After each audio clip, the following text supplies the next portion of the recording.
Ich gehe am Wochenende zu einem Boxkampf, Europameisterschaft. Soll ich dir eine Karte mitbesorgen? Zum Boxen? Ich weiß nicht. Ja, war nur ein Angebot. Ich dachte, du interessierst dich dafür. Naja, dann nicht. Also, mach's gut, ja? So ein Mist. Lass die Finger von Jule. Und lass die Finger von Marks Firma, ja? Sonst... Sonst was? Du kannst leider nichts tun. Ich werde ihn ruinieren und er wird's nicht mal mitbekommen. Oh doch, ich werde ihm zeigen, wie und wo du ihn bescheißt. Du vergisst, er vertraut nicht dir, sondern er vertraut mir. Und dass das ein Fehler ist, wird ihm erst auffallen, wenn er keine müde Magd mehr hat. Du bist so ein mieses... Und du glaubst gar nicht, wie sehr ich mich auf diesen Tag freue. Du Schwein. Henning, wach auf. Sie spielt dir nur Theater vor. Tanja tut es genauso leid, dass wir miteinander geschlafen haben wie mir. Es war Tanja?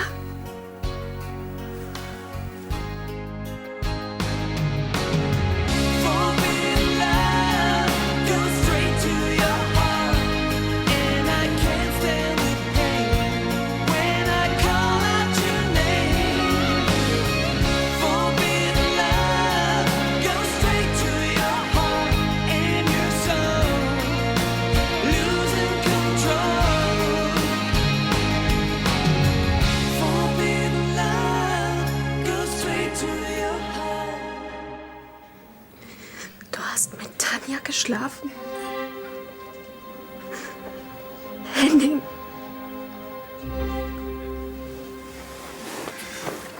Marie, ich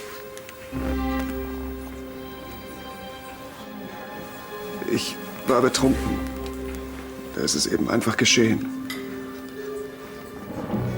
Verzeih mir. Ausgerechnet mit Tanja. Marie,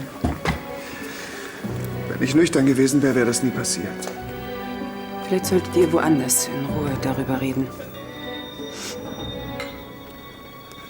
Weißt du, wie weh das tut? Ich wollte das nicht.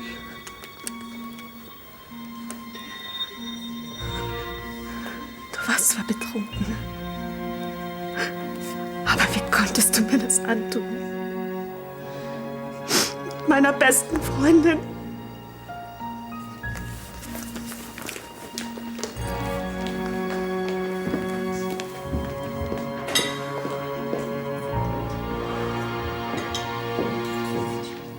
Mieses, dreckiges... Bitte hilf mir! Bist du verrückt geworden? Was habe ich dir getan? Lass mich in Frieden! Wenn du nicht sofort... Jetzt komm mal wieder runter, ja? Lass mich los!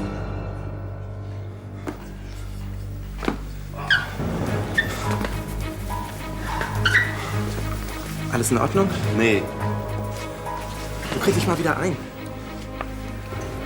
ich verstehe dich nicht, Simon. Du zerstörst die ganze Familie.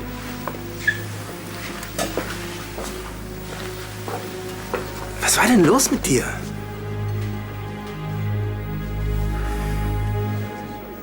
Und was schreibt Felix so? Dass er die gleichen Filme mag wie ich? Ist das alles? Nein, aber den Rest erzähle ich dir nicht. Oh, top secret. Tja, dann muss ich Christiane wohl sagen, dass sie mir doch nur ein Eis bringt. Hey, danke nochmal, ja? Dass du mir geholfen hast mit Felix Chatnamen und so. Ach, es war echt süß von dir. Ich wünsche nur, ich wäre bei Daniel schon genauso weit wie du bei Felix. Es muss doch möglich sein, noch ein Termin. Bitte?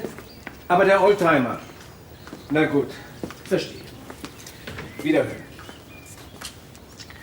Papa, Christiane bringt Alexa und mir gleich ein Eis. Ist das okay? Ja, ja, kein Problem. Guten Tag, Herr von Beinbach. Ja, Tag, Alexa.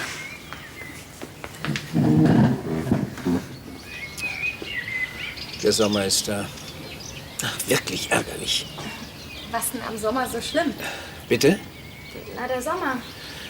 Ich würde gerne eine kleine Landpartie mit dem Oldtimer machen. Ja, dann musst du dich doch nur reinsetzen. Ach, er muss erst repariert werden.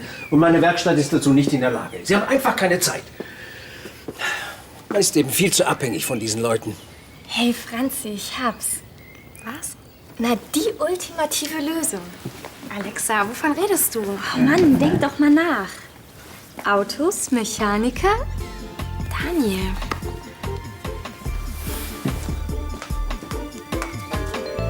Paps? Hier, das kühlt ein bisschen. Simon spinnt zwar manchmal, aber zugeschlagen hat er wirklich noch nie. Worüber habt ihr euch denn überhaupt in die Wolle gekriegt? Wie ich es geahnt habe. Er hat mir wieder mal vorgeworfen, dass ich dich ausnützen will. Und als ich ihm gesagt habe, dass dem nicht so ist, hat er einfach zugeschlagen. Marc, er lässt mir keine Chance. Und er lässt sich auch nicht von seiner Meinung abbringen. Vielleicht ist es für uns alle das Beste, wenn ich nicht in deine Agentur einsteige. Und wenn genau das ist, was er erreichen will? Glaubst du wirklich? Ich meine, was könnte denn sonst der Grund sein, ha? Und was das Geschäftliche angeht, ich lasse mir von niemandem reinreden. Und auch nicht von Simon. Ich habe geglaubt, er lässt dich jetzt endlich in Ruhe. Ich verstehe das alles nicht. Ich auch nicht. Aber wenn du mir nicht glaubst, du kannst gerne den Kellner fragen. Der hat alles mitbekommen. Sie haben die Situation vollkommen richtig eingeschätzt. Diese Firma könnte interessant für uns werden. Eine Fusion? So, die Arbeit ruft. Okay, bis später. Ja.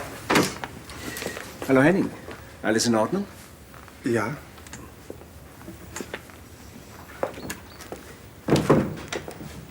Ärger mit Clarissa? Mit Marie. Hast du es ihr erzählt? Sagen wir, ich habe mit Clarissa geredet und nicht gemerkt, dass Marie hinter mir steht. Dann weiß sie es jetzt. Und, wie geht's ihr? Das kannst du dir doch wohl denken. Entschuldigung, mal früher oder später hätte sie es sowieso erfahren. Du hast gut reden. Hast du überhaupt eine Ahnung, was das für Marie bedeutet? Ich weiß nicht, vielleicht ist es sogar ganz gut, dass es so gelaufen ist. Ja, so ein Schock könnte ihr helfen, über die Trennung hinwegzukommen. Oh, bitte. Du musst das sowieso akzeptieren, Was? dass eure Liebe unmöglich ist. Tanja, du musst mich nicht jeden Tag daran erinnern. Entschuldige, für mich ist es auch nicht ganz einfach. Wir haben das beide nicht gewollt. Das wird Marie auch irgendwann verstehen. Und weißt du was? Dann wird sie uns bestimmt verzeihen. Hoffentlich. Also ich glaube, im Moment wäre es besser, wenn ihr euch erstmal nicht seht.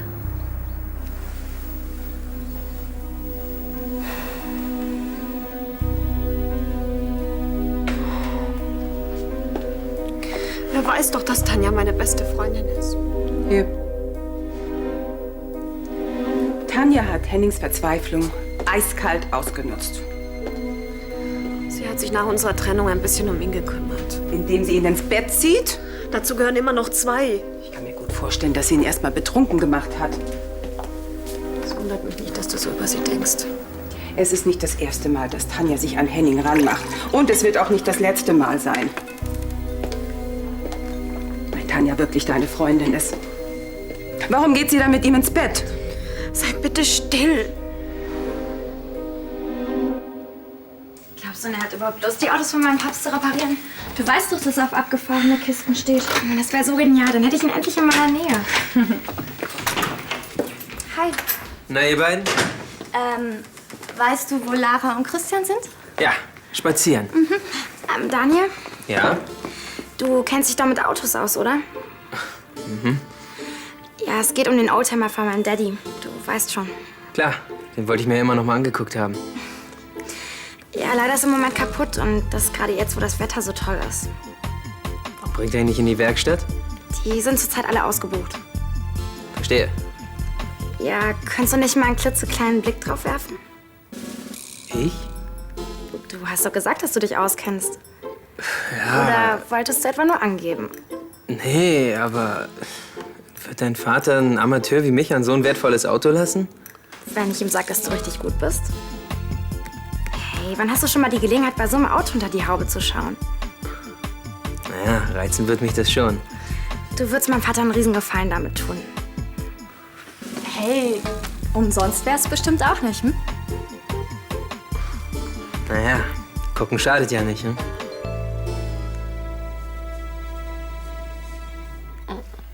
Du hättest Boxer werden sollen. Ich hatte keine Ahnung, dass das so Schweine wehtut. Und ich hatte keine Ahnung, dass du dich beim Prügeln würdest. Er hat mich provoziert. Ich Idiot bin auch noch drauf reingefallen. Wieso reingefallen? Dass er vor Marc behaupten kann, ich hätte nicht mehr alle Tassen im Schrank. Aber Marc weiß doch genau, dass du nicht grundlos auf jemanden losgehst. Lukas hat ihn mit all seinen Lügen und Intrigen schon so gegen mich aufgehetzt. Und bei Jule hat's doch damals auch funktioniert. Dann geh zu Marc und klär das. Mein Verhältnis zu Marc, das ist auch schon seit Wochen angespannt. Und nach dieser Nummer wird eine Versöhnung mit ihm richtig schwer.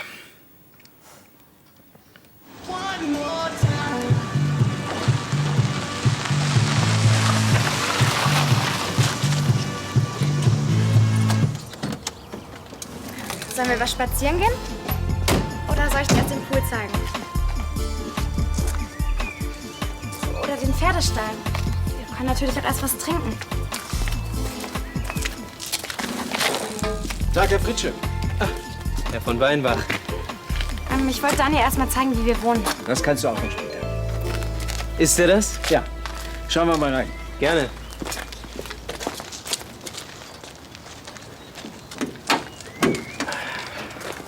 Oh, einmalig. Das würden die heute gar nicht mehr hinkriegen. Baujahr 62? Richtig. Da waren Sie noch gar nicht geboren. Wahnsinn.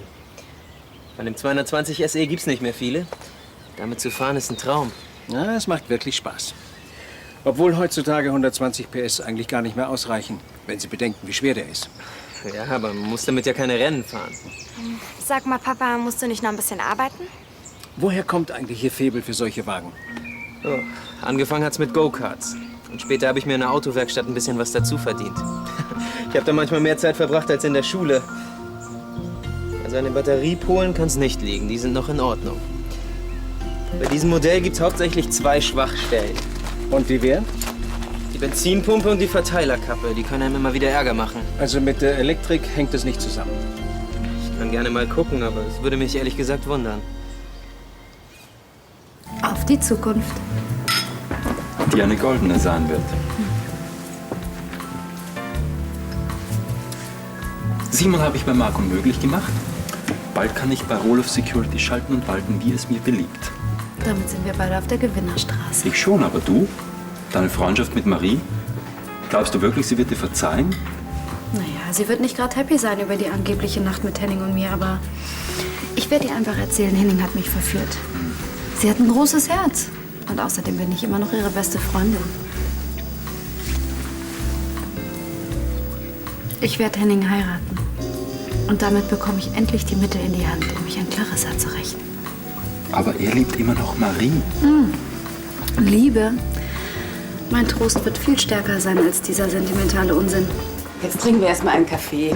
Dann gehen wir ein bisschen einkaufen. Das bringt dich bestimmt auf andere Gedanken. Wahrscheinlich hast du recht. Was will die denn schon wieder? Du hast wirklich überhaupt keine Skrupel.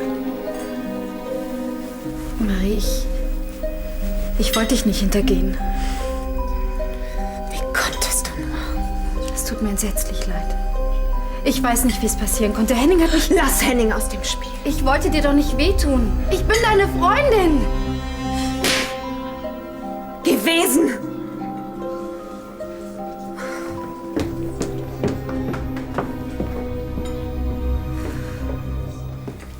Das ging ja leichter, als ich gedacht habe. Die Benzinpumpe musste nur gereinigt werden. Ja, Gott sei Dank lag es nicht an der Verteilerkappe. Ja, das kann dauern, bis man da ein neues Teil bekommt. Dann steht meiner kleinen Rundfahrt ja nichts mehr im Wege. Wollen wir noch einen Moment reingehen und das Geschäftliche besprechen? Gern. Bitte, nehmen Sie doch Platz. Danke.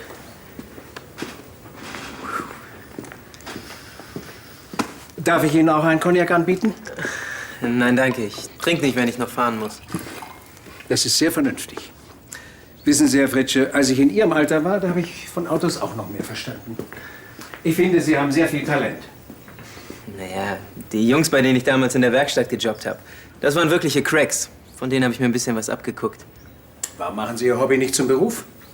Ach, ab und zu mal an einem Wagen rumschrauben ist ja okay, aber eigentlich bin ich ja Sporttrainer. Ist es in dem Bereich nicht schwierig, eine Stelle zu finden? Mal abgesehen von den Aushilfstätigkeiten in einem Fitnessstudio oder auf dem Tennisplatz. Ja, In Köln und Düsseldorf wimmelt's nur so von Sportstudenten. Aber mit ein bisschen Glück habe ich in ein paar Monaten eine Festanstellung in einem Verein. Ach, ich wäre so gern mit dir skaten gegangen. Ja, Tom, ich weiß, dass du viel zu tun hast. Okay, bis später. Tschüss. Hi. Hallo. Machst du mir eine Milch, bitte? Klar. Ja, aber sag mal, als sich meine Brüder geprügelt haben, hast du da irgendwas mitgekriegt? Aber eine richtige Schlägerei war das eigentlich gar nicht. Naja, Lukas muss sein Gesicht schon kühlen, also... Ja, weil ihm Simon ganz schön eins auf die Mütze gegeben hat. Hast du auch gesehen, wer von den beiden angefangen hat? Soweit ich das mitbekommen habe, haben die sich erst ganz normal unterhalten. Dann fing Simon plötzlich an rumzuschreien und ist auf Lukas los.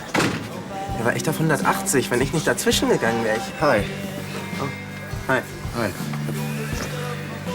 Marc, lass mich dir das bitte erklären. So, 2 Kaffee für die Herrschaften. Sie haben mal wieder den Süßstoff vergessen. Ja, kommt sofort. Jetzt hören Sie mir mal gut zu. Ich bin doch schon lange Gast hier, oder? Müssten Sie das nicht mittlerweile wissen? Ja. Also bitte. Ist doch nicht so tragisch, oder? Dass Marie mir hier in aller Öffentlichkeit eine Ohrfeige verpasst, ist ja wohl die Höhe. Findest du nicht, dass wir jetzt noch besser zusammenpassen? Deine Ohrfeige war wenigstens geplant, aber dass die so reagiert? So, bitteschön. Dankeschön. Danke. Entschuldige, was hast du dir erwartet? Dass sie sich bei dir bedankt, weil du mit ihrem Ex-Verlobten geschlafen hast? Mit so einer Reaktion hättest du rechnen müssen. Ja, aber nicht mit so einer heftigen.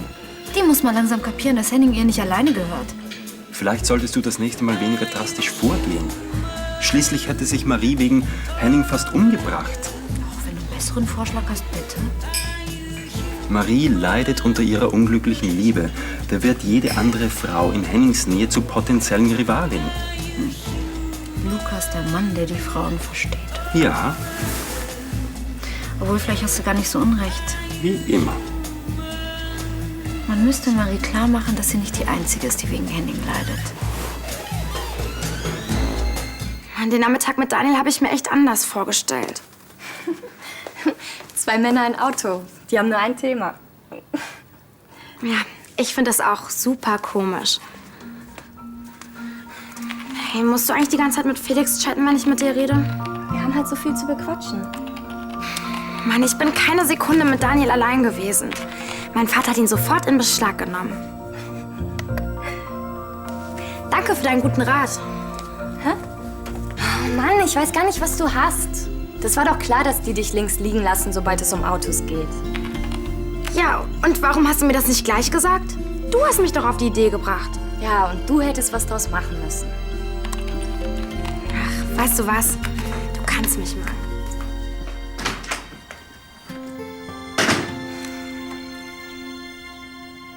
Ja, und dann hat Lukas mir eiskalt ins Gesicht gegrinst. Hat mir gesagt, dass er sich ruinieren will. Ach nee. Glaubst du nicht etwa, ich sag mir das Ganze hier aus den Fingern?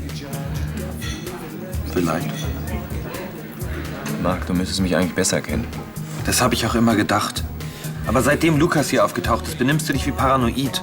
Ja, was kann ich denn dafür, dass er so ein hinterhältiges Schwein ist? Ja, aber im Gegensatz zu dir benimmt er sich wie ein Bruder. Das ist dein letztes Wort?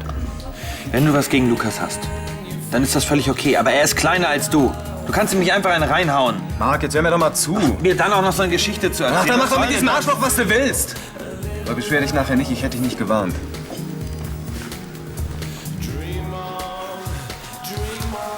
Simon.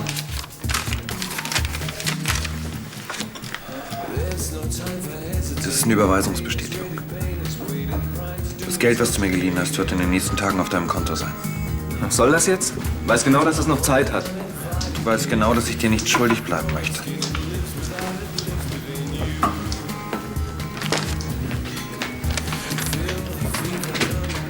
Tja, das war's dann wohl.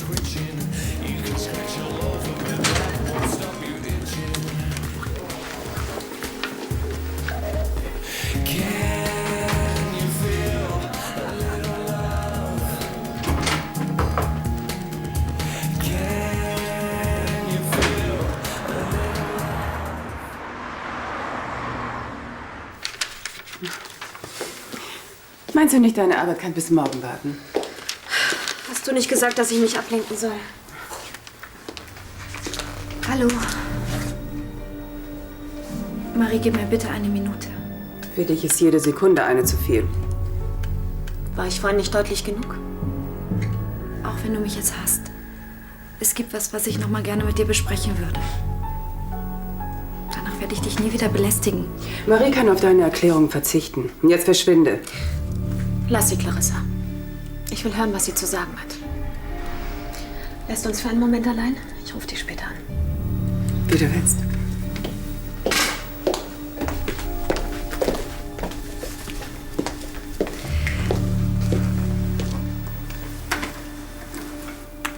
Ich höre.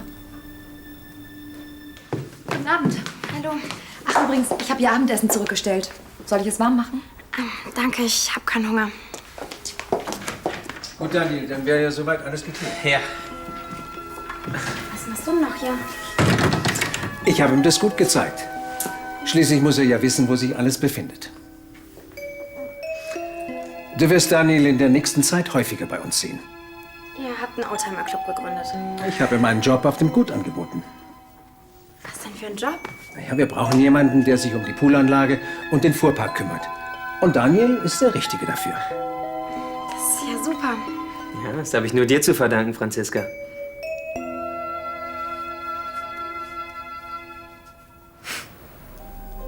Jetzt hast du ein schlechtes Gewissen. Das hättest du dir früher überlegen müssen. Man kann die Dinge nicht immer kontrollieren. Da macht man Fehler, die man hinterher nicht mehr ändern kann. Du warst meine beste Freundin. Und von meiner besten Freundin kann ich ja wohl erwarten, dass sie mich nicht so mies hintergeht. Ja, manchmal macht man aber Dinge, ohne nachzudenken, Marie. Da geht man nur nach seinem Gefühl. Du tust ja gerade so, als wärst du geistig umnachtet gewesen. Mit Reue und schönen Worten ist es nicht getan.